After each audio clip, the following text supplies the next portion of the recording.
20, and Jay Uso understands.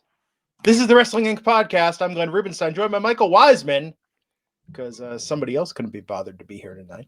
No, seriously, Matt Morgan's out campaigning. He's in the home stretch of his re-election campaign for Longwood, Florida. He is not here tonight. Instead, you got us. It's like, is it really a bigger deal to go, keep your job for another 4 years, or come watch SmackDown, come do the post-game show here at Wrestling Inc.? There's some specific things I really want to talk about with Matt tonight, because from the mind that gave you Matt Morgan and his stuttering gimmick, tonight we had Lars Sullivan talking about his childhood trauma. And while I do not disparage the sentiment, and certainly anyone overcoming such adversity in childhood, the way that was presented tonight was, I don't want to get ahead of us here. I have thoughts on that segment. It was not what I thought that character needed, and we'll talk about why here. I can make a reference to the season it is, the holiday that's happening this weekend, so we'll talk about that. Election Day? No. Halloween. Halloween. Yes. Fall back. Yep. Seriously. So there's a lot to dive into. Let's jump into it, because we will have some news coming up later. We are going to talk a little bit at the end of the show about the latest on Sting's WWE status potentially, and what's going on with the whole Twitch thing and Paige's outbursts, shall we call it? But we'll get to that after we talk SmackDown tonight. We will, and we gotta make with this, because number one, there was a Fright Night reunion tonight on the Zoom with Mark Hamill. Mark Hamill reading the Peter Vincent role, which I'm just dying to see. And after that, I got my Oculus Quest 2 and some Beat Saber I got to get back to. Are you big fan of the VR, Michael? I have not played Beat Saber, but I have the PlayStation VR. I've been playing around with that for a couple of years. So, and not Star Beat Trek? Saber. Have you? I've not played Beat Saber yet. Wow, I've heard Star Trek is good, but Beat Saber is like, I'm going to actually go on a limb with this. It's better than Rock Band. And I was a huge Rock Band Guitar Hero fan. Wow, that's pretty good. Also, Glenn, today something else came out, right? Oh, that's right. New season of The Mandalorian, which, go back to Monday's podcast, and heel Matt Morgan made a shocking revelation on the podcast this past Monday. Does he watch The Mandalorian? He lied about having watched The Mandalorian because he wanted to seem cool. That's probably a lot of what he does, isn't it, though? By the way, somebody's going to call this out. Fired. This is not actually Mando. It's Boba Fett, so for what that's worth. It's yes. Close as I could get today. Anywho. So a lot to dive into. Tonight. We open with Roman Reigns and Jay Uso facing off. Jay still upset about Sunday night. Roman just almost glib, right? Just flaunting his victory and saying that by the end of the night, Jay's going to fall in line. Jay's crying. This is clearly affecting him. And I like the storyline. A little conflicted about how it ended, because I think in all this, and this might be a controversial thing to say, Roman Reigns as a heel has been fantastic, but I think Jay Uso has his stock has risen. His stock was always very high with me. I have been down since day one-ish, as it were. But I think that Jay now, to me, comes across as a legitimate contender for any match they want to put him into. I think he has so much passion and fire, and I almost worry with the end switch at the end of the night that now he's going to be the Murphy to Roman's Messiah. Yeah, it could be. I mean, I think the original intent here was always to make Roman look like $1 million in this new heel role and play off the family dynamic. And they've told a fantastic story here every step of the way. Just that interplay there, the different layers, the family, the Samoans, having the thing on Sunday night where he was crowned, he was laid. All of that has been very impactful. But you're right. I think Jey Uso's coming out of this looking even better. I mean, he's challenging for the WWE Championship, which I think at first we were all kind of like, okay, but is he really a credible contender?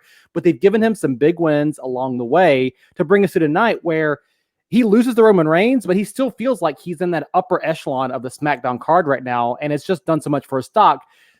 However, yeah, Roman Reigns is doing the whole Infinity Gauntlet thing. He's gathering up all of the Samoans is where he's kind of headed with this, and it does seem like moving forward, Jay and Jimmy are going to play second fiddle to Roman Reigns. I think that opening part, Sunday night was great, Glenn. I loved the emotion Roman showed. I loved the way that story played out with Jimmy and Jay. I thought Jay was right to call it out here. The one person that he would say I quit for was Jimmy. But you take this to where it's going later in the night with his match with Daniel Bryan, and I think that shows to me that maybe they still have some of that confidence in Jey Uso. I hope so. Him getting the win over Daniel Bryan, super in favor of. But yeah, it's like I worry. It's tough, right? You can't fight alongside the guy that beat you and still be taken quite as seriously. Yeah. Right. And I think that's why, I know we're skipping way ahead here, but I love the opening segment because it put them two at odds still. Like it came out of Sunday but by the time we got to the end of the night, my question was, why was Jey Uso so quick to kind of cower back down to Roman Reigns? Yeah, I don't, and this is the dynamic, right? That's the dynamic of it. And I get it. And this might finally be the Bloodline faction that has been speculated, I believe talked about in some semi-official interviews and capacity. Sure. But yeah, it's, man, I think Jay is so good, has so much emotion. Jay's always been good. Jay and Jimmy have been fantastic. And I like heel Roman, but I don't know. I kind of would like to see them separate before coming back and doing something together.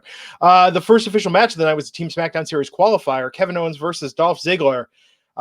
Michael, edge of your seat, right? I mean, it could have gone either way. They're fighting for the most prestigious thing in the world, a spot on the Survivor Series card, man. Woo! Got to represent Team SmackDown. Can we just say, and I'm sure you guys have talked about this numerous times in the podcast, this whole thing about bragging rights and we're going to go out there and defend our brand and all this stuff. I think this was a great opening contest. I think it means nothing when I'm watching these two great athletes compete for something that I just don't think it really matters. What does it give them, right? What are the stakes actually here? And who really wants bragging rights? I want gloating rights, not bragging rights. I was reminding my wife before we got in here of like one time she was wrong and she admitted that she was wrong and I was right. And I told her it's in my top 10 moments of our entire relationship. So gloating rights are really much more valuable than bragging rights. I don't need to brag to other people. I just need to hold it over the other person's head. What are your, I was going to say, one of your top 10 moments in your marriage is gloating over your wife. A written admission that I was wrong. You were right. I understand it now. This seems like you have some of those Murphy, Rey Mysterio's daughter dynamics going on here, huh? Oh, well, my wife is actually a little bit older than me, so not quite. But yes, it was Survivor Series. Sorry, I got off the track there for a second. No, with Survivor Series, look, I think that I don't really care which brand is supreme. I think the 1 year SmackDown got completely shut out was terrible. What was that? Oh, I think NXT was fantastic last year. To me, it could be a chance for a brand to shine, but sure, meh. Like, and especially no GMs. 2 years ago, so we still had Shane and Team SmackDown and the Invasion. I don't know. I like with the pandemic and the no crowds and everything's from the Thunderdome and like, oh, do you think Raw's going to invade SmackDown? Do you think SmackDown's going to invade Raw? Like, who cares? Well, and it's not like fans are clamoring for, man, I'm a Raw only person or I'm a SmackDown only person. It's not like back in the day, right, where you'd watch Nitro or Raw and you actually cared about WCW versus WWF. Last year, it felt different. We talk about NXT not being involved this year. NXT made a lot of people care about Survivor Series in a way that they hadn't before because we all knew NXT was the underdog. And if they were to win at the pay-per-view, it might actually mean something for that brand and its position on the WWE brand, right? But this year, like, people aren't out there like, man, if I'm gonna be it's not like politics, right? Like, make one of them Team Trump, Team Biden, right? Let's get this thing over with. People will actually care then, right? Total sense. No, come on, really? Like that? I mean, like that would be horrible. No, it would. Yes, but you know what I mean, though, right? Like, that's the whole thing to me is that people don't have that affinity for either brand like they do for something like politics or a sporting event. And it's not like the MLB final. So why do we care about Raw versus SmackDown? That is the interesting thing. Fans have allegiance to superstars, and it's not even about matches per se. It's more about the general booking, their trajectory. Are they given good material to work with? Do they have ample chance to shine and opportunity? I think that's more important. But yeah, this is very different. And even brand allegiance has more to do with like AEW versus WWE. Right. And that's where NXT played in so well, because there are a lot of people that even if you like Raw and SmackDown, you love NXT. Sure. You actually care about it differently than you do the two main roster shows. I think to most people, SmackDown and Raw are very interchangeable. It's just more of the same from WWE, right? And the genius of NXT, forget the third brand talk, the fact that they treated it like developmental, and they had the show on the network, they had all the behind the scenes stuff, the talent being so accessible, that did more to ingrain a sense of loyalty, fandom, and development with NXT performers, unlike anything we've ever seen in WWE. I mean, they were actually able to translate over the indie love that a lot of people have for independent wrestlers on a national level. And I think they've still maintained that to a good degree. And credit to WWE, or credit really to Triple H and the team there, because the main roster has never done that. I don't think anyone's sitting at home thinking like, man, I'm really rooting for this Lars Sullivan guy. Right. I'll give a shout out here to Charles Como Jr. in the chat room here. And it's too fast for Survivor Series. The draft was a month ago. That's part of the issue too, right? We have Matt Riddle and Sheamus fighting on Raw for a spot on the Survivor Series card, even though just a couple of weeks. Just Riddle now. That's right. Sorry. No Matt, just Riddle. He's always had the same last name.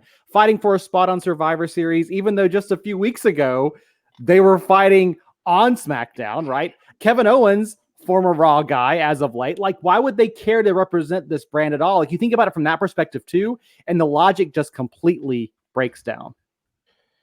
Speaking of which, when are we getting the Riddle versus the Enigma on Monday Night Raw? Well, depends on how heated up these controversy continues to get around Matt Riddle, doesn't it? Yes. Mitch Arabsky, Canadian $5. Michael, that's like $6 American. Saying, okay, hot take, Mike and Glenn. Who do you think wins the next Rumble, and what is the main event of the next WrestleMania? I'm saving your predictions. Well, I have thought for a while this whole Randy Orton storyline is heading towards part 3. They have unfinished business. Randy Orton Edge for the championship at Mania. Could not think of a bigger deal and a bigger way for Edge to kind of make his comeback final. And so I think Edge comes back again in next year's Rumble as a surprise entrant. Back from injury, wins the Rumble, goes on to challenge Orton at WrestleMania. Wow. It's a good question. Who wins the Rumble for a main event shot at WrestleMania? Well, I think first off, you have to think, who is it going to be against, right? I mean, if it's against Randy, I think Edge is a very good prediction. Could see Keith Lee, almost, maybe. And that's on a SmackDown. I have no idea. And the Women's Rumble, man, I'd like to see Bianca Belair or Rhea Ripley take it and have them get a hot shot opportunity for something even better this year than last year. But yeah, I don't know. But the main event of the next WrestleMania, I think Roman versus The Rock, I think has the best chance it's ever had of happening and closing the show. Do you think The Rock comes back at the Rumble for a surprise entrance? That would, I mean, does that have to happen? Like, oh, no, you don't need The Rock to win that spot. I think somebody like back in the day, the next up and comer a lot of times will win it. Like Stone Cold won it whenever he was right there on the edge, right? The Rock, all those things, right? So I wouldn't be surprised to see a guy like Big E if they're ready to pull the trigger. Big E versus Roman would be great, but no, I think, come on, like Rock versus Reigns is where it's at. Sure. Shooter McGavin, $5 European. When Paul Heyman is a spare part of the hottest angle in wrestling, you know you're doing pretty damn okay. Hashtag no Vince fingerprints, please. Wow. Paul Heyman really hasn't been that, like, he's there in the background, but he's not really super duper involved. Even tonight with the mic, with just sort of with Jay grabbing the mic from Paul. It's weird that we got so excited that Heyman was involved with Reigns, and he's just, it's like Flavor Flav doesn't just stand there in Public Enemy. It's like use people to their full advantage of their gifts. Sure. Well, I think they worried, at first we needed Paul Heyman out there because this really cements how bad of a dude Roman Reigns is. And so I think maybe they just don't need him anymore, right? Maybe we find a way to transition him away. I don't know where you go with it, but we'll see. He's a bad dude. Lars Sullivan, am I right? Gotta have Lars.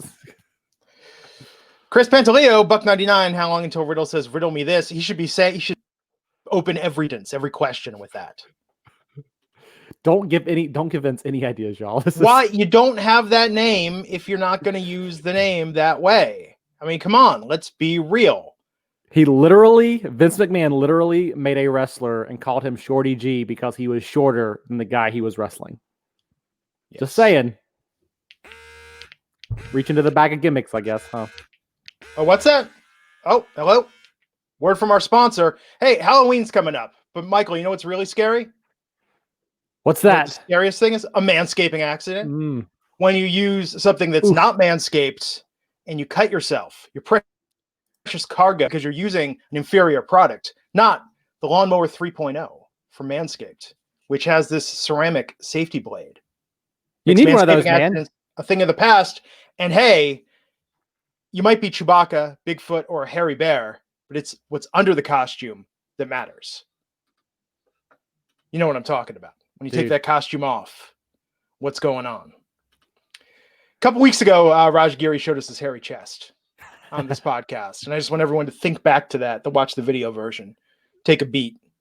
Fixate on it. Manscaped will work on any surface, right? Because I have this, I've been growing out my coronavirus beard this year, right? Can I trim up my beard with that? Yeah, I need to. I'm going to do that this weekend. And Justin LaBar uses one Manscaped for all over, for everything. Upstairs, downstairs, and everything in between. I have two Manscapes. I got an upstairs Manscaped, a downstairs Manscaped. I'll have to keep them separate. I'm old-fashioned that way. It's just who I am. But hey, don't be that hairy guy. Manscaped is forever changing the grooming game with the Perfect Package 3.0. And inside that Perfect Package, you're going to find their electric trimmer, the Lawnmower 3.0. This is waterproof, skin safe, reduces nicks to your pumpkins. That's in the copy. You can also create less mess by trimming in the shower or using their Magic Mat disposable shaving mats. And let me tell you, the shower will change your game. Guys, let me tell you, you want to see your significant other mad? Don't use a Magic Mat. Don't do it in the shower, and then explain to your significant other that hair all over the bathroom is your pubes. Avoid that. This battery lasts a hell of a long time. I think it's something like 90 minutes that you can get on one charge in this. So you can do this all in the shower, take care of business. Their Magic Mats are fantastic. They're disposable. They collect all the hair. They get rid of them. And of course, let's not forget about the crop preserver. That's their anti-chafing deodorant and moisturizer. You put deodorant on your armpits. Some people, you got to do what you can to control the funk. They also have their Perfect Package 3.0, which also includes their anti-chafing performance boxer briefs to keep your package cool and smelling fresh all day. I've got like 10 pairs of these. They're all I wear for underwear anymore. And for the on-the-go freshness, you'll have the Crop Reviver, the toner spray. Matt Morgan likes to use it over his entire body. He likes how it smells. It's his secret weapon for all that charisma he's got out there when he's pressing flesh and shaking hands, or I guess elbows now in this era. And hey, it's time to get clean and mean with this Perfect Package 3.0. We got a deal for you. Get 20% off plus free shipping with our code. What's our code? INC. That's for Wrestling Inc. INC at manscaped.com. 20% off plus free shipping. Stay sexy this Halloween. Stay sexy year-round because Thanksgiving's coming, and no sexier time of year to some people. You got the holidays after that, Christmas, Hanukkah, whatever your persuasion. So your balls will thank you. Your body will thank you. Get 20% off and free shipping with that code INC at manscaped.com. That's 20% off with free shipping at manscaped.com. Use code INC. Trick or treat and keep your balls neat. They wrote that down. We thank them for sponsoring the Wrestling Inc. podcast. And here's the big deal, folks. When you support our sponsors like Manscaped, when you go and make that purchase and use code INC, that just means they're going to come back for next year for 2021. So you're going to have me say embarrassing things, putting my co-hosts in the hot seat, making them reveal more than they ever wanted to, and creating these uncomfortable moments for your entertainment. So go to manscaped.com, use that code INC, save 20% off, get free shipping. Even if you bought the razor already, go and buy some of the box briefs, buy some other stuff. Support our sponsors, and you help make this podcast possible. We thank Manscaped for supporting us here on the Wrestling Inc. podcast. And supporting men everywhere. They really do. And we were talking about this the other night. They donate money to testicular cancer charities.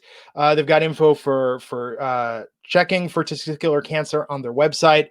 They do really amazing things. They're a great sponsor. Seriously, we have, the best sponsors on the show. Between Manscaped, Blue Chew, Magic Spoon, we work with companies that everybody loves. We get such great DMs and feedback about them. So seriously, thank you. They love our audience.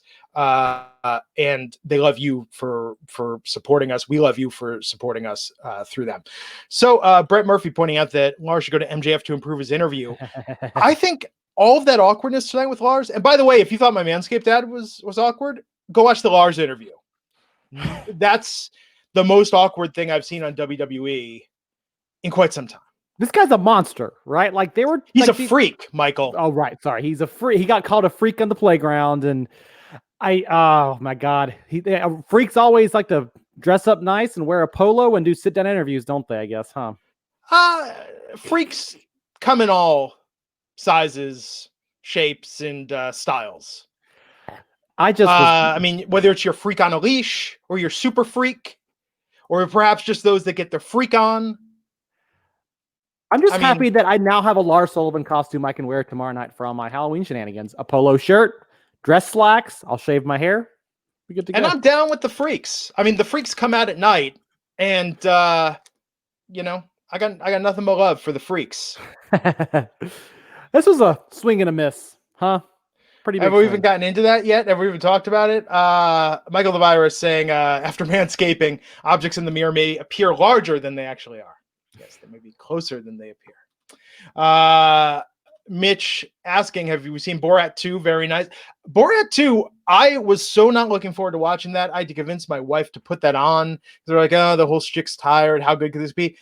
Pleasantly surprised. It was very funny. It was. I think it holds up, man. You go watch the first one too if you've not seen it in 15 years, like I had not, right? Go rewatch it. It holds up. Yeah, number 2. Well worth the hour and a half. It's been tearing up the charts. Amazon, really great to grab that one out there. It's Absolutely. a better use of your time than the Lars Sullivan interview tonight. Yeah, so this Lars Sullivan interview, first before that we had a backstage promo with Natalya, Billie Kay, and Bianca Belair about the SmackDown Survivor Series women's team that led to a triple threat match. This promo was okay. I think Bianca's good. I think with Natalya, I feel like they're giving her purposefully hokey gimmicks, like with the boat thing. And Billie is very funny and charismatic, but I worry about her standing as a solos act. Sure. Yeah, they've not done much with her since kind of breaking her free. I think you called it out there. Bianca Belair, she is a star. She tears it up in the ring, right? When she gets in the microphone, she's solid. I think people gravitate towards her because she's something different and she has that attitude. A lot of the women, I mean, even talk about these two, they're talking about here with Natalya and Billie, they're fine, but what about them stands out right now in 2020? Whereas Bianca Belair, she's got that edge, she's snippy, and I think people respond to that more. And so, I was happy to see the match was good. I didn't have any big issues with it, but I was happy to see her pick up the win. We'll talk about the match. Antoine Fair, $5 saying we didn't get to it yet, but Daniel Bryan's Roman's next feud, which I think is good. Although it's interesting with Jay beating him now. I mean, weird kind of start. But Antoine saying, I really hope he brings up that Daniel is the reason the fans disrespected him. That would be good. Good long-term storytelling. I'll never do it. Who knows? Chris Pantaleo thanking me, saying good recommendation on the Console Wars documentary, Sega versus Nintendo. It's on CBS All Access. If you don't have CBS All Access, sign up. Just watch that. Maybe check out Star Trek Discovery. But if you like Sega versus Nintendo and that story of the early 90s, Console Wars is fantastic. I know the author. He interviewed. I was there when all this happened, covering it as a journalist. But they talked to all the key players. They did such a good job. I've not seen the show yet. The book is fan-freaking-tastic, though. No, absolutely. Well, the documentary is only an hour and a half, but they're making a narrative version that's going to be a fictional dramatization. I think it's going to be a 10-part series. So that's awesome. Michael Levar's pointing out Bianca needs to use that hair whip move again. I do feel like they walk off that. That's like one of the most badass things about her in a long list of badass things. Yeah. I don't know why they've not been using it as much. Maybe Vince McMahon probably didn't think it came across very well. I mean, she did it a lot in NXT, but I've not seen it main roster wise used quite a bit. And Keith George corrected me, $5 Canadian is only worth about $4 US. That's right, because it's just all confusing. Now I need to look up the conversion to make sure I got this right. CDN to USD. Folks, how entertaining is this? Glenn Rubenstein Googles. There you go. Yeah, actually $3.75. It's getting worse by the day. Make your voice heard on Tuesday. Let's talk about that interview. First, similar to, Matt, and we talk about how terrible the stuttering gimmick they gave him was. Lars talking about childhood trauma. First, let me make it absolutely clear that I think anyone that's really undergone that or dealt with some of the things that they're dramatizing for effect here, or anyone that's dealt with or deals with or has to overcome a stutter, obviously those are serious concerns, which is why it makes it weird when WWE will take something like that and use it in an almost cartoonish fashion to generate sympathy or some sort of character aspect that feels so forced. Yeah. Well, and I think we're criticizing the art here and not the individual who, if somebody does have a stuttering problem, whatever else, to your point, we're not making fun of that, right? No. I feel, and this is the first time I've said that because I feel like Matt has always he's just so dismissive of the stutter. And I think we just almost need to say that just in case there's anyone that's newer that's watching us that doesn't understand. We're talking about Matt Morgan's horrible gimmick, not the actual speech. And you could tell, I still have a bit of a lisp. I underwent a lot of speech therapy as a child. We're not talking about the serious issue. And I think with Lars, that's where it was interesting to try and take somebody that has been very controversial, has had a lot of inflammatory statements and comments and things that have come out in his character and trying to humanize him by giving him this, what I assume is a fictional backstory about childhood trauma. Well, and then correct me if I'm wrong, did he admit to murdering an entire classroom full of students as a child? I don't. Was that implied? He said he was crying. Yeah, because he said the kids were laughing at me. The teacher was laughing at me. I went and cried, but then they weren't laughing long. Then they were screaming, and then I was never allowed to go to school again. So I would love the details of, and perhaps, the court case is probably sealed because he was a juvenile, but I would love to learn about what exactly they were implying Lars did to get this revenge on his classroom. A lot of things you can do pre-murder that would cause screams, right? I don't know the way he said it though, not I don't know, not we were dissecting a frog and I just picked up and ate the frog and it freaked everybody out. Yes, there could have been something that was a little less, but they implied menace and malice in the way he was describing it. Sure. Well, and I think so. That's kind of my number one issue with this is I thought Lars Sullivan was a bad guy, right? Wasn't he intended to be this monster heel who comes out and smashes things? And I'm going to jump off here to the, if y'all ever saw Rob Zombie's Halloween, right? If you've ever watched, I'm a huge horror movie fan here. I have my Texas Chainsaw Massacre poster up leaning behind me tonight to celebrate the season, right? Halloween is all about Michael Myers murdering people. And people are like, why the hell does he murder? Because he's just pure evil. And that's what makes him terrifying. There is no ounce of goodness in him. And then Rob Zombie made a Halloween movie where Michael Myers was a troubled child and he was trailer park trash and his parents abused him. And it kind of really ruined the mystique of that character. And I don't understand WWE's attempt here to humanize Lars Sullivan whenever the monster thing was all he needs. He just goes out there and beats the crap out of people. Wasn't that the problem with one of the Texas Chainsaw Massacre remakes, was that they tried to give Leatherface a sympathetic backstory and a cute younger brother and all this stuff where it was just sometimes monsters can just be monsters, man, TCM the beginning, the sequel to the remake. But no, it's something that's evil that we don't understand terrifies. I'm not saying well-rounded characters are great, but Lars Sullivan never struck me as the guy that needs to be a well-rounded character. And also, if he's a villain, why do we need to feel sympathy for him? Yeah, I know. Little known fact: the shark in Jaws was dyslexic, overcame it, but also wore terrible headgear and got made fun of a lot by the other sharks when I was growing up. Yeah, that's he had a stutter, is what I heard. It just feels sort of if he's a monster heel. With Mankind, it was different. Mankind, Lars Sullivan is no Mick Foley. Sure. But was Mankind really a heel? Well, he was, but he wasn't a monster heel, right? He was feuding with The Undertaker, and I think they brought him in and had him do that feud with Taker when he first came in and all that stuff. But when he cut that promo, he was a bad dude, but he was a misunderstood. He was literally a freak of some type. He wore that mask. He had all these issues. And that's part of it. But also the other reason Mankind's different, because you said it, he's not, Lars Sullivan's not Mick Foley, and he didn't have Jim Ross helping produce this segment.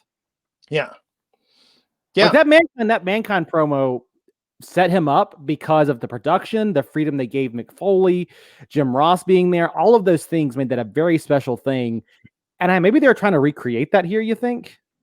I don't know. You know, a lot of people don't know this. Pinhead and Hellraiser, child of divorce and a latchkey kid.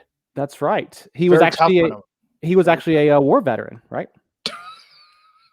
And what? I mean, this was one of the problems with the Nightmare on Elm Street reboot, where it was he literally wasn't that the thing in the second movie? Wait, Pinhead? Oh, I haven't seen. Yeah. I saw the first Hellraiser and got bored during it. So I thought you were like no, I'm just being facetious. Let's go deep, dude. I'm a horror movie buff over here. Dude. You know, the tall man in Phantasm grew up on food stamps and was an orphan, and he had to work at that mortuary, and he picked himself up by his bootstraps. And that's why he was so bitter. Well, and you know, like Jason Voorhees was bullied at camp, or he drowned or something, right? Like, but Jason, that was done very well. Yeah, he came back though. He wasn't that kid anymore though. He was just a badass murdering machine, right? Yeah. I could literally do this all night. The thing about it though is also it was just poorly written, right? I mean, I think Lars did a fine job with the content. I just don't think it resonated with anybody. It didn't connect. I don't think it had the kind of pizzazz that WWE was hoping it would have. Like, it just... No. Thread that needle, $2 asking if Manscaped is the lawnmower. Well, this is the lawnmower. Specifically, the Weed Whacker is their nose hair and ear hair trimmer, which I just used last night to clean up my ear hairs a little bit. It's fantastic. It's very, very good. I think they keep sound of it, which is why we don't talk about that more during the ads, but it's absolutely fantastic. So... yeah, this Lars interview, he may have murdered some children as a child. We don't know. Use your imagination. What he did for all the screams that got him thrown out of school. That would be an interesting layer to make Lars a real bad dude. He murdered a classroom full of children. Like, it was just very, very weird. Shooter McGavin, thank you for €1. Oh, here we go. KG Landry is asking a question. This is saying, my horror partner and I, my 13-year-old daughter, what is the scariest movie ever, in your opinion, that we could watch? Oh, wow. No nudity. With no nudity. Just watch it on AMC. They'll censor it for you. I was going to say Hereditary has nudity, right? Because that movie freaked me the F out. It does near the end, and also that is way too dark for a 13-year-old as a grown-ass 30-something dude. Ask about horror films. I mean, that's the other problem, too, is I feel like, I mean, especially in the 80s in particular, like, and 70s, like, nudity and horror was just hand in hand. I'm pretty sure the Texas Chainsaw Massacre... Oh, yeah, sure, you're 13-year-old that. Doesn't have any nudity in it, though, if that's the criteria. Yeah. Let me tell you, I read Roger Ebert's review of that as a child, and the review made me severely uncomfortable and terrified. Like, I was like, I don't want to watch this film. This just sounds very unpleasant. Saw doesn't have any nudity in it. You know, the first Saw, like, I think the Saw series maybe deserves its bum rap, but the first Saw was great. Oh, yeah. You know what I'm going to recommend? Two things. See, but I don't know that they're scary. But I think great Halloween movies. One, I think the Final Destination series is hugely slept on. Sure. I think Final Destination is one of the best, if not the best, horror franchises of the last 20 years. Okay. I think what's a better franchise of the last 20 years? Horror franchise? I mean, I dig the hell out of Saw. I think it's a lot of fun, but it does get weird near the end. Yeah, I don't know. Horror franchise. Halloween is weird as hell, but it's a freaking awesome franchise from the beginning. Chucky, dude, come on. Can we talk about Chucky? Child's Play. It's good. Right. And I had another one, and I already forgot what it was that I was going to recommend. Monster Squad. I watched the documentary about Monster Squad the other night. Monster Squad, not really scary, but I'm just saying this to anyone. If you want like a good family horror movie with some outdated language and a little bit of stuff that maybe doesn't seem so cool these days, but aside from that, Monster Squad is a very charming movie with some very good character arcs, a little bit scary, but great reimagining of the classic movie monsters and sort of a Goonies spirit of children fighting the monsters. So I think if you're looking for, I want to give two recommendations as well. One of my all-time favorites, Night of the Living Dead. It's classic, and it's creepy enough. And Scream. Scream has no nudity, and it's a solid movie. Let me also toss this out. CT saying Demon Knight, Tales from the Crypt Demon Knight, hugely underrated horror film. Have you ever seen that? Yeah, I have. I saw Billy Zane. Yeah, me too. Billy Zane is so good in that movie. Yeah. Man, Tales from the Crypt, man. I know we're going to get back to wrestling here, and we will in half a second here, but it kills me. I look back on Tales from the Crypt and how merchandise that was in the 90s. There's like this demonic presence, and they made the TV show, the movies, but then they made a kid show, Tales from the Crypt Keeper, and then they made a kids game show where the Crypt Keeper, like all these, and I'm like, this is like... Well, look at Freddy Krueger. Freddy Krueger became like America's sweetheart. That's true.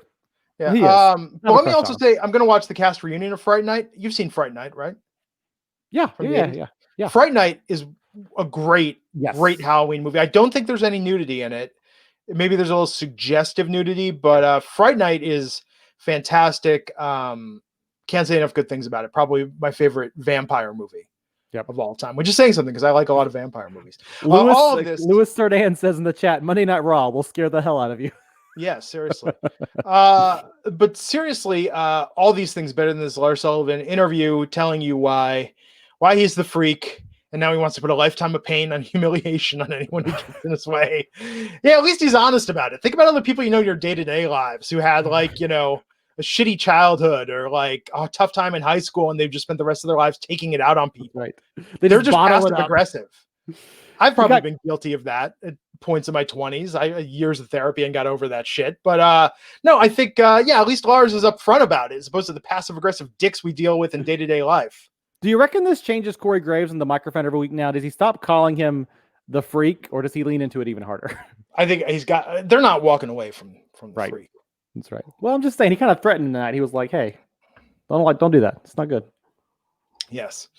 So this triple threat match, Bianca Belair versus Natalya versus Billie Kay, and the right woman won, Bianca Belair. I mean, they're going to find a way to get these other two women on the SmackDown card. Maybe. It feels like. Well, what about Carmella, who's going to show us next week that she's untouchable in the wrestling ring? How are you feeling about the new Carmella, Glenn? I like Carmella a lot as a person, as a performer. I think she's gotten over everything they've given her. I think this gimmick feels like a step backwards, but I'm willing to give it the benefit of the doubt. I think she will own it. I mean, I think she's a super big talent, and she's down for whatever. I don't think it's her though. I think that the Carmella we had before felt like her. This feels like WWE trying to make her something different. I agree. Charles in the chat saying The Shining. I would actually say Dr. Sleep, and Raj might fire me for this. I like Dr. Sleep better than The Shining. I thought Dr. Sleep was a really, really good, did a great job of building the mythology of the world. And I liked that it had connections to the original, but I loved all the original stuff they added to the movie. I never saw that. Never saw the sequel. I saw The Shining, of course, but The Mist. Have you watched The Mist? No, but I know the ending, the super dark ending. Yes. But no, if you watch Dr. Sleep, which I recommend, watch the director's cut. It's on HBO Max. It's like 3 hours long. Tell them to put HBO Max on Roku, and I'll be there. It's very, very good. Murphy and Aaliyah Mysterio. Come on. Just come on. Come on. Come on. Come on, man. Murphy got in this promo saying he understands why Ray and Dominic despise him, wants them to come out. Instead, Rollins comes out. So Murphy and Aaliyah are dating now. I don't know. The Mysterios beat up Murphy. Aaliyah got in the way. Like, I keep thinking, is it possible I could care any less about this storyline? It's just gone on too long, dude. I mean, it was hot back in May, June, whenever they had that eye for an eye match. It got kind of weird, but this thing just feels like it's burning on fumes now. And I don't know that people are super into this Aaliyah Buddy Murphy pairing, and Ray kind of seems like a controlling dad here. He's like, no, you can't, but she's an adult. She can kind of date whoever she wants to. Like, it was good at one point, and I feel like it's just gone too far now. Agree. Eric Wimpy recommending Behind the Mask, The Rise of Leslie Vernon. Yes. I didn't think it was scary, but I really liked the meta commentary on horror movies. Yes. That's a good call. It's definitely a good one. We watch a lot of, that's one of our more consistent genres. Not so much the slasher stuff. We watch a lot more thrillers and things like that. Have you seen, I know, we'll get back to some more stuff. If you liked Hereditary. Halloween. It's Halloween, right. People. 24 hours away. No, if you liked Hereditary, I highly recommend The Lodge. Have you seen The Lodge? Oh, I've not seen The Lodge. I thought you were going to say Midsummer. Midsummer, but I did not think Midsummer resonated quite as strongly with me as Hereditary did. Hereditary messed me up, man. Like I was thinking about that for weeks after. It was very bothersome. Okay, so there was you might have seen it back in like 2014. This Australian filmmaking duo made a movie called Goodnight Mommy. I did not see that. Okay, so it's all in Austrian, I should say. But if you liked, it was German language. I apologize, it was German language. But if you liked Goodnight Mommy, they did The Lodge, which is an English language film. But go back and watch Goodnight Mommy because that's some dark shit. No, we watch a lot of. I love more sort of like the hard sci-fi kind of thriller stuff. Sure. So we love Triangle. We thought Triangle was fantastic. We watched that. I've not seen Triangle. Triangle's like a time loop movie. Oh, okay. Okay. Yeah. Did you ever see Predestination? That's like loved Predestination. Yes, it's got what's her face from Succession, who I love so much. Oh yeah. I love a good time loop movie too. Time travel. Yeah, but no, we're gonna watch this weekend. We're gonna just load up and catch up on a bunch of stuff. So yeah, Goodnight Mommy is super dark. It will leave you feeling weird, and so The Lodge is just right up there with it. It's the problem though. It's like I feel like I have to have a conversation before I put a movie like that on, where it's like I just want you to know before we watch this that I've heard it will mess you up. It will, and there are very few movies I hold to that esteem when it comes to horror movies, because like there are like horror movies that I watch and I'm like, well, that was creepy, but Hereditary, The Lodge, Goodnight Mommy, all with me feeling like, oh my god. Ooh. Did you ever see the movie Crazy People with Dudley Moore? It's a comedy about an advertising executive who goes into a mental institution. No. The whole goof of the movie, which is funny because I work in advertising, is that saying like, well, you know, the old adage, any idiot can succeed in advertising. So all the other patients there come up with these advertising slogans, and they all become really, really popular. You know, I forget there's one where it's like, no, that's a little too PG-13. The one that I always love is the tagline they come up with for a movie is, it won't just scare you, it will F you up for life. And it goes on to become like the biggest grossing movie of all time because it's such an effective tagline. Yes. I think of that a lot before I watch horror movies. The last one I'll gather out there is very controversial, but if you've seen The Vivitch or The Witch, depending on how you look at it. Yeah, it's good. You know, I really liked more recently the Babysitter movies. The first one was solid. It was super good. Yeah. The second one, I thought it was a little bit lackluster, but had a great homage to The Sure Thing right in the middle of it. That was fantastic. It just was. It didn't know. It didn't know what it wanted to be. It could not decide if it was going to be more of the first one. But anyway, all right. Yeah. And I love the kid that starred in that. He was in a great Jake Gyllenhaal movie, Demolition, a couple of years ago. That he was fantastic in. But I enjoyed those.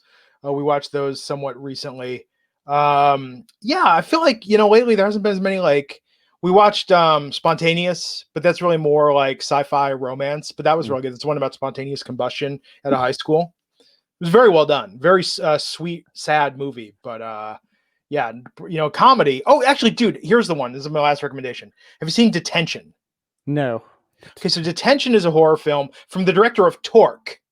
And I don't know if you've ever seen Torque. Torque is like the greatest Fast and the Furious movie that is not a Fast and the Furious movie. Okay. No. It's about motorcycles. That's awesome. The same director of that, and he's a music video Josh director. Hutcherson. Okay. Yeah. Dude, Joseph Kahn directed it. Detention is so over the top. It's a horror movie. It's a sci-fi movie. Not many people have seen it. Highly recommend renting that. Joseph Kahn should be making more movies. Like, that dude is insane, and Detention is so funny and so well done. KG Landry with a $10 super chat. Thank you, KG, saying I have so many great memories watching TNA with Matt Morgan. He was my late dad, also my best friend, favorite wrestler. Wow. In the Landry house, Matt Morgan's a legend and is in our Hall of Fame. KG, thank you for saying that. I wish Matt were here tonight to hear such nice things. I give Matt shit when he's not on here with me because maybe he avoids me. I'm not. Maybe he's scared of me. I know he's not. I'm just kidding. He kicked my ass, right? But I think Matt was a huge talent, and I mean, like he's still with us. He's just campaigning, Michael. Jesus Christ, my words are going to be misconstrued here as I try to give the man a compliment, right? I meant what I was going with was, it was a shame Impact Wrestling and TNA never gave him that really big run with the agree. world title. He deserved it. He earned, and I don't think it takes away from everything he accomplished, but that was, as a fan back then watching him, it's what I always wanted to see was, when are they going to crown Matt? When are they going to put that on Matt? And Matt he's just he had the look. He has the look. He still has the look, y'all. He had the skills on the mic. Like, he showcased all of that so well. God, it's going to come back to bite me in the ass somehow. I'm trying to be nice here. It's going to come back to bite me in the ass. I like Matt a lot. Matt's one of my closest friends. We have a lot of political disagreements and other things we get into, but I think my friendship with him has been very unexpected. Sure. Then, like, a great thing that's come out of this podcast. Thread That Needle, $2 says, Tim Mickle said, get the hell back to wrestling. You want us to talk 5 minutes more about the Carmella promo? Because I'll do it. I'll go in detail. I'll go deep. She had a Polaroid, and there was a snap and a bright graphic. Well, it's the new Instagram Polaroid. That's right. Terry Allen Jr. 210 saying, Christine, 1983 cult classic. Not a horror fan. Christine's good. Christine, Firestarter, even Carrie. I like those are kind of good. Yeah. Like, I mean, as a kid, I felt safe watching those movies. Carrie, though, man, that jump scare at the end with the hand. Yes. Like, that's still one of the most scared I've ever been. Tim Mickles, a $1.99 said, no, he didn't say that. Thinks this is great. Don't use super chats to put words in other chat members' mouths. Dude, can we do we got Halloween coming up tomorrow night, but some point in the future, we need to do like a time travel movie podcast, because I love time travel movies. Have you seen Tenet yet? I have not seen it yet. No. Okay, I'm not gonna say anything about it, but yeah. So, SmackDown Tag Team Champion match, Street Profits. SmackDown Tag Team Champions, the Street Profits, versus Cesaro and Shinsuke Nakamura, with the Street Profits picking up a win. I mean, I feel like Cesaro and Shinsuke are really an afterthought at this point. Sure. Well, this whole thing, like, these guys are going to go on to face the Raw Tag Team Champions at Survivor Series for bragging rights or whatever it is. But, like, this match, you knew what the outcome was going to be. They're going to make the Street Profits look good going into that match. There was not much else here to it, I guess. Yeah. I would have made the Street Profits look even more dominant. Like, if you're going to have a tag team versus tag team championship match, make both teams look hella good going into it. They won, but it was by a close margin. No, I agree. Let's talk about Sami Zayn's promo. Love this saying, Bobby Lashley just represents one country, the United States, and Sami is worldwide, baby. He even made that little jab in there. What I loved about it too is he stirs the pot so well. He got a little bit of extra heat by saying, you only represent one country. And I mean, well, I'm not going to say it, but basically, like, the United States is a shit show is what he was trying to say. So depending on how you feel, he's going to get that. They're using Sami Zayn to lean into some 2020 politics in some really interesting ways. Yeah. No, I agree. I love Sami. Looking forward to this match. Sasha Banks, this promo tonight. What did you think of this? I mean, this was her crowning moment of victory, interrupted by Bayley. Bayley saying that she wants a rematch next week, and that Sasha can't beat Asuka at Survivor Series. So I think it's kind of interesting. I almost feel like Sasha has to not only beat Bayley, but Sasha almost has to beat Asuka at Survivor Series. What you said, Sasha has to beat Asuka? I don't think so. So really? Here's you asked me what I thought about the promo. I thought it was good. I thought Sasha looked like $1 million out there, and I don't say that in some kind of pervy way. She just had a fantastic championship debut look to her. I thought Bayley came out and said the right things that she's been doing for weeks and cut a great promo against her. So I think it was all good. I think what you're going to see at Survivor Series is Bayley interfering in the match to cost Sasha the win. Okay, I accept that. But I think for Sasha, though, given her history of title defenses, I think it would be nice to turn a corner and let Sasha have a bit of a streak. But Asuka needs it. I mean, Asuka's had some wins this year, but when's the last time Asuka beat somebody that was like a big freaking deal? Yeah, but what's Asuka's feud? Like, where's Asuka going in general right now?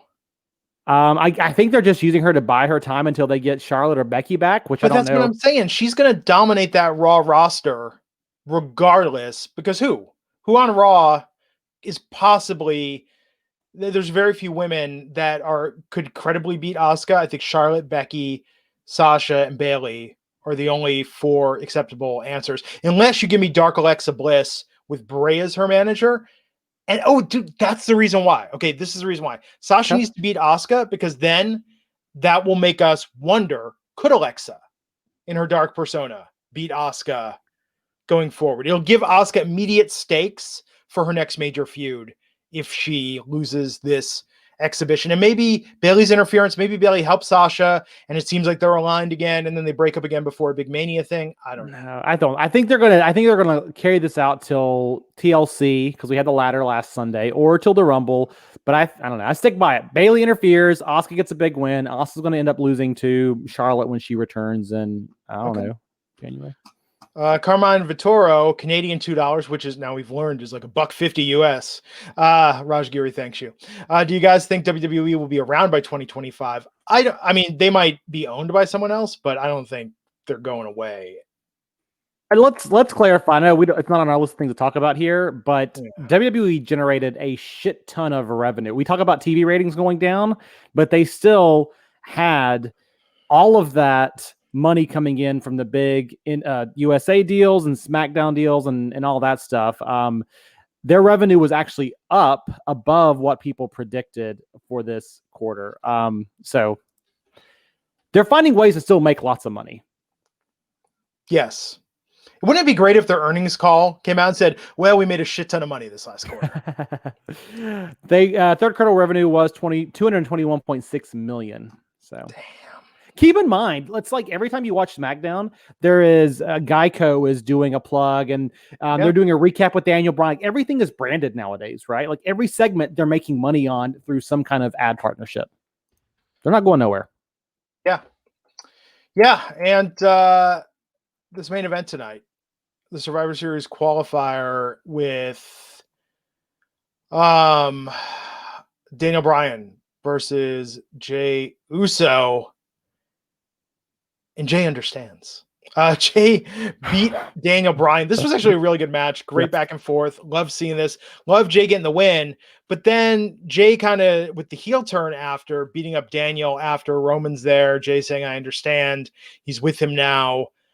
He's the head of the table. Like, okay. Again, why are they second fiddling this guy who I think has solidified his place as a legitimate single superstar due to this feud with Reigns, and now he is becoming the Murphy to Roman's Messiah.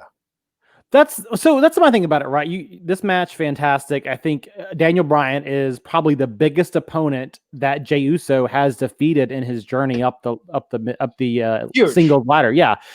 And he did it on his own. And so I think what really kind of bothered me about this segment, though, was they had this great match. He gets the win. Why would he then feel the need to kowtow down to Roman Reigns? Why? Like, he should feel stronger than ever at this point. He just won this huge match on his own. Like, I would have rather right here have seen Daniel Bryan get the win from the perspective of it makes Jay feel. I'm glad Jay won it. Don't get me wrong. But if you're going to the direction of Jay's going to turn his life over to Roman Reigns, right? Then you got to have a reason for him to feel weak, like he needs to do that. Otherwise, why did he do it? Yeah. Just a little strange. It was good. It was a good work by Jay. Don't get me wrong. I like that segment, but it was just a weird win-loss scenario. They beat the shit out of Daniel Bryan. Yeah. That helped. Oh, and then that last splash that he took with Daniel on the table, Jay looked like he landed on the barrier of the table. Yeah. That looked very painful. It was good. I mean, look, SmackDown tonight, this was Antoine Fair saying, I think it's unfair to call him Murphy. I'm not saying he's on the level of Murphy, but I'm saying that you're putting him in a secondary position as opposed to giving him a chance to shine on his own. That's my point. It's not that they're, and don't get me wrong, like Murphy and Rollins suck. Roman does not suck, but I don't know. Like, I would just like to see a little bit more. Tammy's calling it out here in the chat. They give a reason for why he doesn't want to be out of the family. And I totally buy that, Tammy, you're right. Like they have been building that the family is behind Roman, and that's why Jay finally turned it over. I think it's weird to give somebody a moment of empowerment like they did with Jay with this huge win, which is the biggest win he's ever had. Yeah. And then immediately be like, but no, he also still feels beholden to this, because to me, that win over Daniel Bryan elevated him neck and neck to a certain extent, right? But the subtext, which is a big word to use for something WWE is doing, if I'm reading the subtext correctly, it is that Jay going through this experience with Roman has brought out a greater intensity within him that allowed him to get this win tonight. So much like, hey, I attend one Tony Robbins seminar and I just go into work the next week and get a raise. And then they go, oh my God, I'm going to give Tony Robbins all my money and like power of attorney over my bank account, you know, because he has unlocked this hidden potential within him. Yeah. And you know what? If I totally buy that. Right. And I can get on that bandwagon and say, maybe I didn't see it that way. But I would rather have seen a little bit more of that at the top. At the beginning, he still seemed somewhat defiant, and I wish he would have been a little bit more submissive at the top, and then we see the results of that later in the show. I'm picking nits. Although I get that. Tammy's points are the best. Tammy, seriously, we say this sometimes, and we absolutely mean it. You should be on the show because your points of view are fantastic. Tammy's saying it made sense. He thought for the whole 2-hour show, he doesn't want to be out of the family. And I agree with that, but here's my counterpoint, okay? I left a very good job, and I had a lot of reasons why I left. The week after I left, started my agency. I made a huge sale, huge commission. I had a big win, like 3 days out on my own, right? I didn't think this experience has changed me, and I don't want to go back to that job and succeed there. It made me think I can do this on my own. I've proven that I can win this. So if Jay is out of the family and then beats Daniel Bryan, you know what I mean? Like that's the part where it's a little like if I'm Jay and I beat Daniel frickin' Bryan, I'm thinking, maybe I'm pretty good. I could be world champion now, right? I could be world champion. Have him at the top of the show. He should have then committed. Like he's struggling. No, he should have struggled all week. We come out, he kneels down at the beginning, and then at the end, it makes sense why he won because that recommitment and Roman being at his side, kind of paid it out for him. Joey Dorjan saying it all happened too fast, but I do think they needed to get past this. You know what I mean? Like they either needed to get to this point if they're keeping Jay and Roman in the same storyline or have Jay go solo. So I think it's, Roman Reigns, the story is he's going to gather up Jay, he's going to gather up Jimmy, he's going to gather up all the Samoans. Tammy's saying I wouldn't compare a job with my family. It's kind of weird because I've had this experience. I think a lot of people in this environment, a lot of people do feel like their job is their family. Sure. Or almost more important. Imagine if your family, Michael, imagine if your family sent you a paycheck. Oh my God. Could you imagine? Not my family. I was going to say, it's weird too, because, and I do appreciate this, the Samoan dynamics there, Samoan family is a little bit different than maybe other like my family. Much different. Yeah. I come from a Jewish and Irish Catholic family where in both cultures, it's perfectly acceptable to not talk to relatives for 5 years at a time. Sure. Right. Nobody's mad at anyone. Totally normal. Nobody's mad at anyone. It's just what we do. Antoine Fair, $5, saying it isn't easy. One Tony Robbins meeting. It was two. Seriously, he understands to level up. He has to do it Roman's way. Roman, actually, that reminds me. Do you remember Roman's original NXT promo? When he came out in the suit, he sounded like Tony Robbins or like a guy that's trying to sell you like a real estate course to like invest in, troubled properties and flip them for a profit. That's awesome. It was great. So I like that more than Seth's thing. That's my entire thing about Seth. Seth is the Messiah, but I still don't get what's the message. Right. What's the gimmick? Don Lapre used to tell us we could get rich by placing small, tiny classified ads in newspapers. Like if you're trying to be a guru, you better have something I can latch onto. Right. Well, and Roman Reigns has the Infinity Gauntlet now, so we're good. Yes. All right. What was the one name? It happened. Yes, SmackDown happened. SmackDown happened. All right. Want to get in some news and notes and Twitch and Steam? Tom Vu, that's who I was thinking of. Tom Vu would sit there and tell you were too cowardly and weak to be rich, and you need to give Tom Vu money, and he was going to teach you how to be successful. Now he plays poker for a living. There you go. He had the best ads in the 90s. Look it up. I think I grew up a little bit too late. I think I would have been a great TV preacher in like the 80s, early 90s. TV preachers, but that's even the thing. The TV preachers are selling you on the Lord and that's salvation. Holy water. I just spilled holy water all over my desk right before the show started, so you can buy some. It's extra christened. All right. That's why you should get ordained, just so you can bless water. There you go. Yes. Chris Pantaleo, $4.99. Rikishi should have shown up one of these weeks and said, boys, do this for our family. We need Roman. Roman's ahead of our table now. I'm actually surprised Rikishi hasn't been more active in this. Yeah, I am too. Maybe they don't feel like they don't need him. Oh, maybe. He's like disappointed in his kids. He's like, come on, y'all, for real. Come on, y'all. For real. So we got some news here an hour into the show. Oh? Yeah, give me the news. No, I was like, well, shit, breaking news. Let's hear it, Glenn. Does news break on a Friday at 10 or 11 o'clock? If it's something that WWE is trying to bury, it might. All right, we got a couple of things in here. Give you guys a quick update on Sting. That's right, the Stinger, WWE Hall of Famer.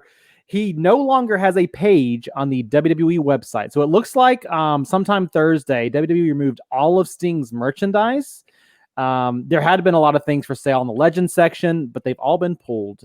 No word yet, but this typically happens when WWE is no longer contractually obligated to sell items for a talent. So back in May, Mattel had actually pulled the Stinger from their Legend 7 series of action figures, and they said they were open to releasing another Sting figure in the future if he became available again. So in mid-May, Sting was no longer under contract with WWE. They were apparently trying to work out a potential new deal in the future for merchandising, which is kind of what WWE sees him as right now. But there's been no update on a deal since then. And so it looks like maybe Sting is done with WWE entirely right now, not even merchandising, not even for appearances. The last time he was on WWE TV, February 25th, 2019, and he was not in the most recent WWE video game, WWE Battlegrounds. I think Joey Dorjan thinks Sting's going to AEW to help Darby. If I'm Sting, I'm thinking, okay, I could be on the WWE shop. They never promote me. Mm-hmm. They've already done the documentaries. Mm-hmm. I'm not getting my cinematic match against The Undertaker. That payday is over. Why do I want to make 50 cents a t-shirt or whatever Legends deal I have when I can set up a pro wrestling tee store, make 70% of the money, go do a one-off appearance on AEW, or a couple things here or there to get me through COVID. Sure. And then come back, hit the indie circuit, and maybe I'm doing less volume, but I'm making 10 times the amount of money I'm making WWE. Well, right, and he's getting to do more of what he wants to do, right? WWE is obviously not using him in any major fashion. In over a year, he's not been on WWE TV, right? Even if you go back to when his contract, he was still under contract. He wasn't being featured on TV. Eric Bischoff is doing stuff on AEW every week, and he has connections there. Yeah, I agree with you, Glenn. He can do more the other way. The thing is for me, right, and this is a huge if, and I'm going to just speculate for a second. We got Taker. This is the 30th anniversary. Taker is quote-unquote retired. But is there a possibility of one more match? I think everybody thinks it might be with John Cena if he did one more match. But could you get a deal together for Sting and Taker in a cinematic format? That would be the draw. Yeah, I agree. So let's talk about what a shitty company WWE is. So we're coming down to the wire here. October 31st was the ending of the whole WWE takes control of all the talent Twitch accounts. And so in the last couple of days, we've seen a number of talents shutting down their Twitch accounts. AJ Styles announced today that he is suspending his Styles Clash accounts on Mixer and Twitch. He thanks the fans and thanked the fans for their support and the memories. Along with him, Mia Yim announced on Twitter, Reckoning, if you are a big fan of Retribution, that her Twitch stream is being pulled down. And she said, quote, "Sorry guys, no more stream for the time being. Thank you for making these past few difficult months manageable. It's not goodbye, it's see you later." And then Paige. Cesaro dropped his as well. A few other talents did, but Paige is the big one. Paige dropped hers. She's been super vocal about this. So I'm going to read part of this statement. Glenn, bear with me for a second. She was at first like, so if I have to walk away, let's make these next two streams crazy. I have to go off. If I have to leave, we make today and Saturday effing crazy before I have to leave. But then apparently afterwards, she was texting with coworkers and came back to the camera and she was more emotional. And she said she, quote, cannot deal with WWE anymore. She blamed the company for overworking her to the point that she suffered the career-ending neck injury during that live event. She said, "I've honestly got to the point where I cannot deal with this company. So now I have to make a very important decision. I'm effing tired, man. I broke my effing neck twice for the company over effing work. I broke my neck twice for this company. And all I wanted to do was, they don't realize this community isn't just about effing subs. It isn't about that. It isn't about that. We built a wonderful community, a wonderful effing family where this is an escape for a lot of people, including myself." So she goes on to say she can't wrestle anymore. Her dream got taken away from her when she broke her neck, and that This Twitch was, as she put it, filling part of that void when she lost wrestling. So she said Twitch was such a wonderful thing for me, such a wonderful place for me. And so she has then went on to say, if it's different for her, she says, hey, if you're wrestling every day, if you're doing shows every day, if you're on TV constantly, that's fine. But I'm an effing injured wrestler. I can't wrestle anymore. I get used for media stuff sometimes, but at the end of the day, I'm in my effing house. I'm going effing crazy, dude. I need something to keep me sane, man. And Twitch was my escape from that, Right now, I'm just sitting on my effing ass. She said she had a terrible couple of years. She was in an abusive relationship, and the only thing she could do was, Twitch and things like that. She said, so people think I should be thankful that I still have an effing job, right? And I am, but it doesn't mean I should be treated like effing shit. So she said she was going to keep streaming, but then she says, I'm outspoken as F. I will say how I feel. I don't care who you are. I will say how I feel because I don't like being walked over. You know what? I'm going to start looking into more unionization. I've been learning about it by a unionization lawyer. And basically she goes on to say it's bigger than Twitch. It's about taking control of your life. So, this is a big deal. Paige talking about unionizing as a result of this. Lots of talent. Apparently, people thought maybe AJ Styles and the like maybe would try to fight back against it. There was apparently a meeting with Vince at some point to have a chat with him about it. That must not have resulted in much. But it's coming down to the wire, and talent are shutting down their Twitch streams. Well, there you go. Crazy. I'd love to see Paige go to AEW and cut a world beater promo that she's going to oversee the building of a real women's division there. But this is just my prediction.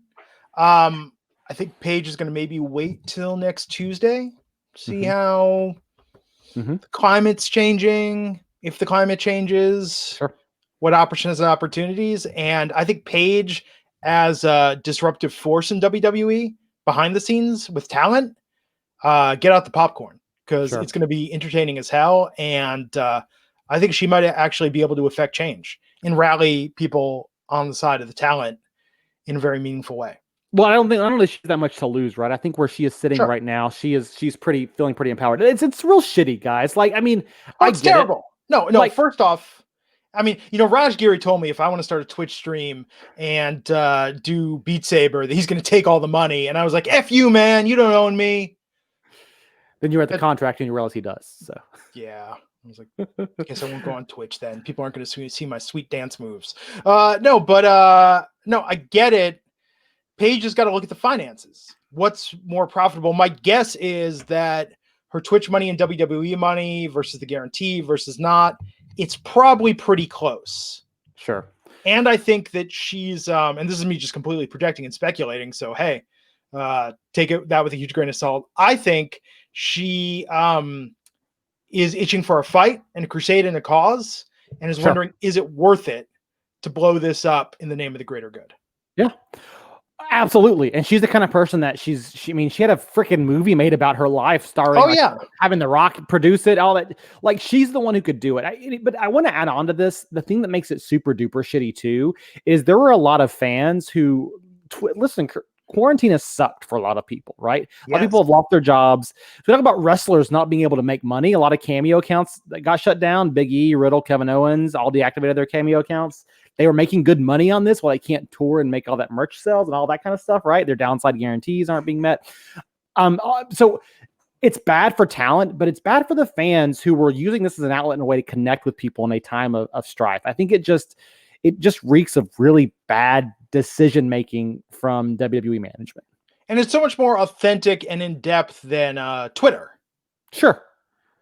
Well, I mean, I don't know. I mean, Mace on Twitter, T-Bar, they're both pretty good. Yeah, it sucks. And hopefully maybe change will come with this. But everybody's falling in line, though. So the thing that's interesting, Glenn, is I wondered how long would it take for everybody to fall in line? AJ Styles, Mia Yim, all these stars are just kind of like, okay, so we got to do. Nobody has challenged the status quo because they are worried about their spot, which is sad. I mean, I get why they're doing it. It's sad that Vince McMahon has them all under their thumb like this, is what I should say. Yeah. And Sammy's pointing out, is WWE really guaranteed, though? They fired a bunch during the pandemic. I'm not sure how much Legends contracts have been affected. And I'm assuming Paige probably is a little more used than, say, the Boogeyman or some of the other people on Legends deals. Paige comes in a commentary role. She was doing stuff on FS1 on Backstage. I don't know. Technically wasn't a WWE contract. So maybe she saw something with Fox. Yeah, maybe. Yeah. I don't know. We'll see. So what else do we got? Anything else? No, we can talk about ratings if you want to. I mean, NXT won, rightfully so, Wednesday night. Halloween Havoc was awesome. Halloween Havoc every week, baby. Let's do it. That's how you really get the Wednesday Night Wars going. Shotzi Blackheart is a goddamn superstar. Yes, absolutely. That's it, man. That's all I got for you. Okay, cool. Well, hey, everybody. Happy Halloween. Go out there and enjoy it. We'll be back here Monday night to talk about Raw. And see what happens. Talk about horror movies sometime again, Glenn. How about that? Sure, I could just do that all day long. I enjoyed it. Well, thank y'all. I enjoyed being back again. Tell Matt I missed him. And don't tell him that any of that stuff was mean. It was all good stuff, y'all. Y'all are gonna like tweet him. I just like how you referred to him in the past tense. Like, I just meant, look, during that specific run, not him as a human being. Obviously, he's still a beast and kick my ass and is a great politician. That's why he's politicking tonight, not here. So. Yes. Okay. He's at The Real Wiseman. I'm at Glenn Rubenstein. Follow us on Twitter and share your thoughts, particularly about horror movies and life. Maybe recipes, your favorite chili recipe. I don't know. Let's talk it out. Catch y'all back here next time on the Wrestling Inc. podcast. Take care.